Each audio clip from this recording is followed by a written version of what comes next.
This is William K. Murtaugh, Murt Witness 1, and today it's going to be kind of an open presentation as things seem to be slowing down just a little bit.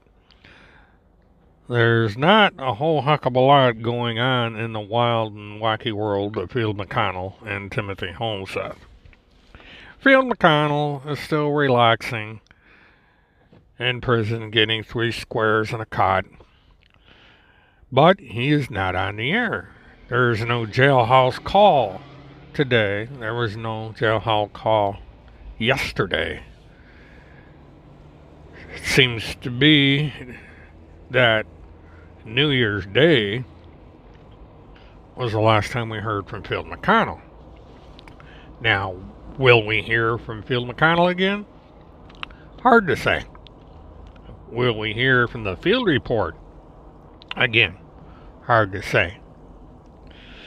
The only thing that's come out of the field report as of late are copyright strikes. But since this story broke about the woman being arrested in Montana after calling Field McConnell on September 26th, there has been nothing of substance.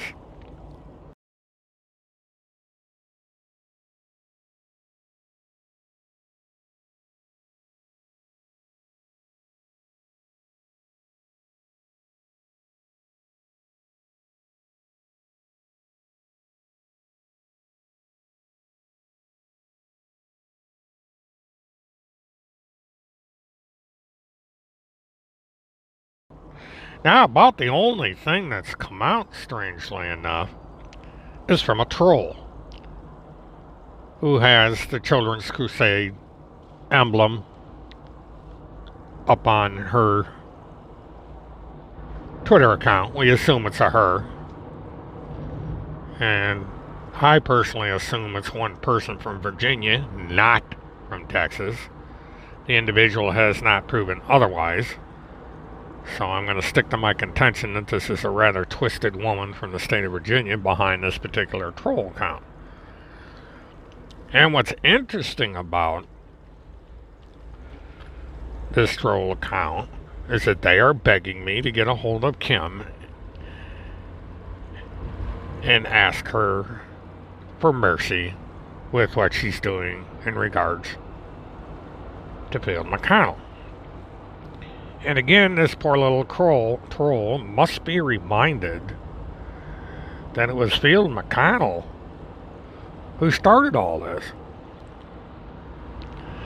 That Field McConnell took the word of an unemployed pizza delivery driver he's only known for a short period of time, and he accused this woman of the most vile, contemptuous behavior a human could undertake. And she, of course, is not guilty of that. She's not that kind of person. Yet, Field McConnell took it upon himself to act as judge and jury, throw the assumptions of innocence out the window in order to pursue an agenda, and in the process, rake in the money. Because all this is about money. When you get into something like this and aim towards a certain kind of audience, you're going to get rich off it. It's just the way it goes. Field McConnell has 44,000 subscribers. His page views are in the thousands. 4, 5, 6, 7, 8,000 people view his YouTube videos. That's a lot of views. I think I've had maybe 3 of my videos that's exceeded 1,000 viewers.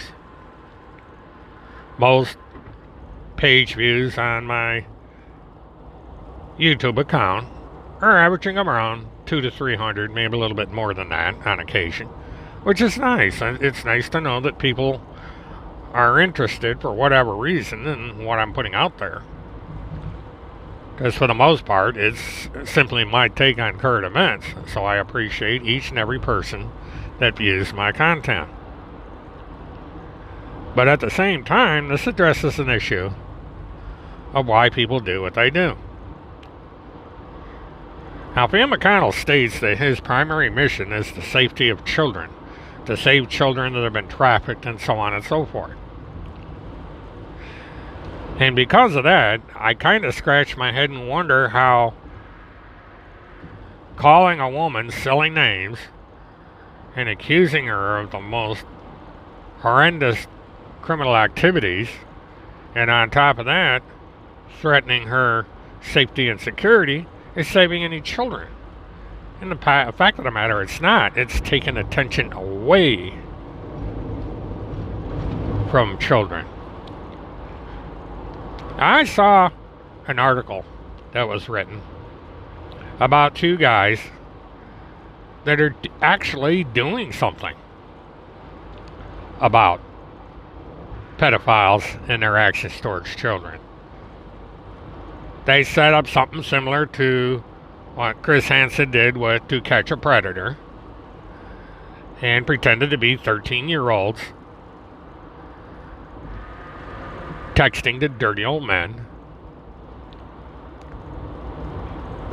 They get them to meet the person they think is a 13-year-old, and they snare them in a trap. Now, there are some difficulties when pulling a stunt like this by non-professionals, but in the end, it's at least something positive to be doing about this problem of adult men preying on young children, teenagers in this case. The men get humiliated, they might get their image splattered all over YouTube or Facebook or what have you, and people are going to know that these men are actively seeking out children for sex. It's not going to go over too well. So it's a positive effort, and there are other positive efforts that can be undertaken to do something about this problem. But creating a fake government agency and threatening a woman who is innocent of everything is not the answer. Phil McConnell, Timothy Homseth, and these others could accomplish the same goal, and that is making money off this issue without dragging innocent people into the mix. There's all kinds of things that they could do and pretend to do to make their money. Instead, they chose to victimize an innocent woman simply because an unemployed pizza delivery driver has a burr up his ass about this woman, and he's had for going on 10 years. But that seems to be the nature of the game here. Now, as far as this woman in Montana who came from Colorado is concerned, there hasn't been much about her. And quite frankly, I haven't had the time to do the research into her case to look up court records, see if there's anything new as far as when she's scheduled to appear or what the conditions of her parole is. It was just kind of a blip that Phil McConnell allowed himself to fall into a trap by getting involved with this woman in the manner that he did. So I would stay tuned to the internet, to these people. Go over and read their stuff. Read their nonsense. Don't comment on it if you don't want to, but just kind of pay attention, because it's kind of interesting. You start to see what it is that they're up to.